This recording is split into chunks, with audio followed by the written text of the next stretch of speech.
How often do you actually floss? If your answer is not very often, you're not alone.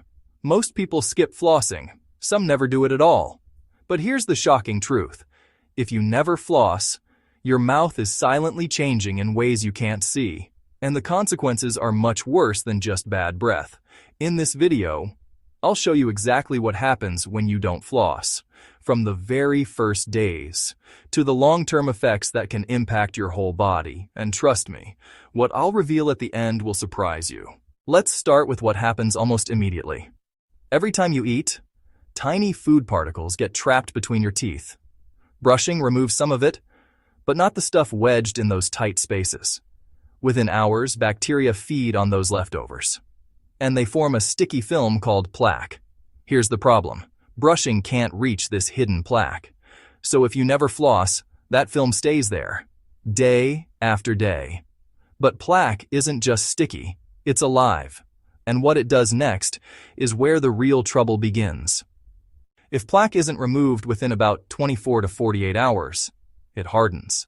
And when it hardens, it turns into tartar. Tartar is like concrete stuck to your teeth. And here's the kicker.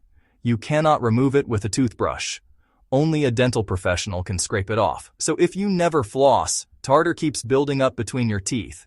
And once tartar forms, it becomes the perfect hiding spot for more bacteria. This is the moment where cavities, gum inflammation, and infections begin. But we're only getting started, because the damage goes deeper. Plaque and tartar irritate your gums, and your body responds with inflammation. That's why gums start to look red and swollen, and why they bleed when you brush. This early stage is called gingivitis. And here's something important. Gingivitis is reversible if you floss and clean regularly. But if you ignore it, it doesn't stay gingivitis for long. It turns into something far more serious. When gingivitis is left untreated, it can progress into periodontitis, gum disease. At this stage, bacteria move deeper under the gums. They begin attacking the bone that supports your teeth. Your gums start to pull away, creating pockets where even more bacteria thrive. And here's the heartbreaking part. Once bone loss starts, it cannot be reversed. The support structure for your teeth is permanently damaged. If gum disease goes unchecked, teeth become loose, and eventually, they fall out. But gum disease doesn't just stop in your mouth, and I'll explain why in a moment. Scientists have discovered something startling. The bacteria from gum disease don't just stay in your gums. They can enter your bloodstream, and once they're in your blood, they travel throughout your body. Studies link poor oral health to serious conditions like heart disease, diabetes complications, even Alzheimer's disease. So when you skip flossing, you're not just risking your teeth, you may be putting your whole body at risk. But let's zoom back in for a second, because there are other everyday consequences too.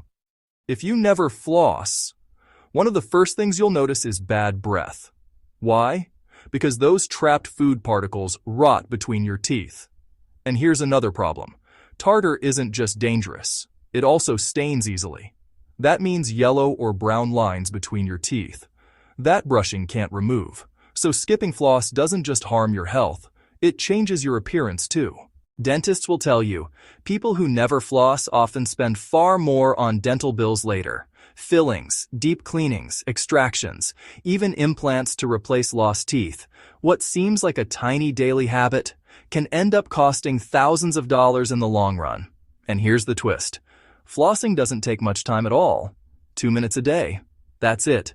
But I saved the biggest surprise for last. Here's what most people don't realize. Flossing doesn't just protect your teeth, it protects your future self.